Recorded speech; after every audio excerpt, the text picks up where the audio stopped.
Throughout the last few decades, the three rivers of Pittsburgh have gradually become cleaner.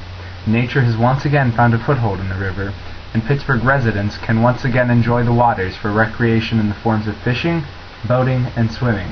However, very few people know the rivers better than the rowers of Pittsburgh, who launch every day from the Lambert Boathouse on Herr's Island to row for miles up and down the waterways. Despite the cleanup efforts, it's apparent that the rivers are anything but. Alcosan, the company in charge of all sewage treatment in Allegheny County, admits there are serious flaws in the Pittsburgh sewage system. In Pittsburgh, an archaic combined sewage system is in place. This means that stormwater and sewage run through the same pipes, and because of the sheer volume of sludge on rainy days, what sewage plants cannot treat is dumped straight into the rivers. In the channel between Herr's Island and the North Shore of Pittsburgh, there are 3 sewage overflow outlets. During rain, they automatically open and release sewage into the small channel, turning this conduit for rowers into a virtual septic tank.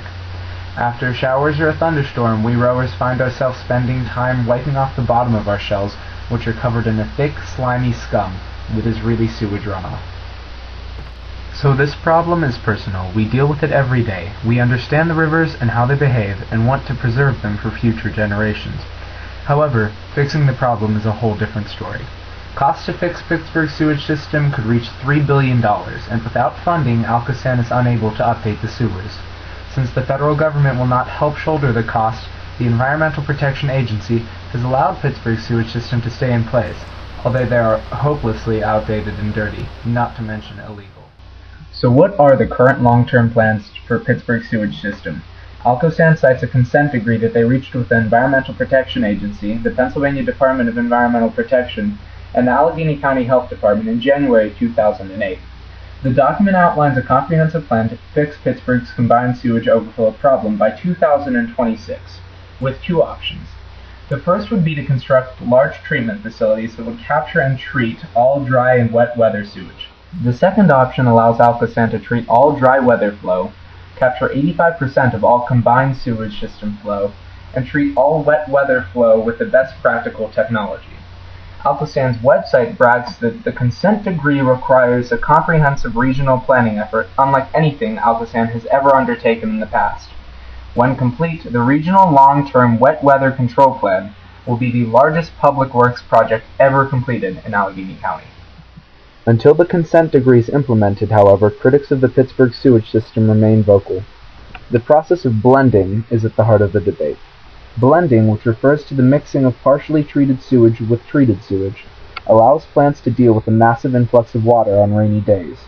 Critics argue, however, that it is a form of dilution. Ben Grumbles of the EPA appeared on NPR to discuss the practice of blending. The basic point, which is at the heart and soul of the Clean Water Act, is that dilution is not the solution to pollution, that you need to treat the sewage. Blending isn't the solution. It's a short-term fix. We want to make sure that it only occurs in the very limited, narrow circumstances and that it meets all requirements in their Clean Water Act permit and that water quality standards downstream are also maintained. So what can be done in the short term to prevent sewage from entering the rivers? By planting rain gardens to help retain water, or by using rain barrels to capture it, the entrance of water into the rivers is delayed and sewage treatment plants can handle the flow. Of course, this is far from the final solution that Pittsburgh requires. Eventually, the system must be overhauled to meet current federal water standards. For now, we wait. But we look forward to a day when grandfathers can fish, children can swim, and we can row in the clean and sewage-free rivers of Pittsburgh.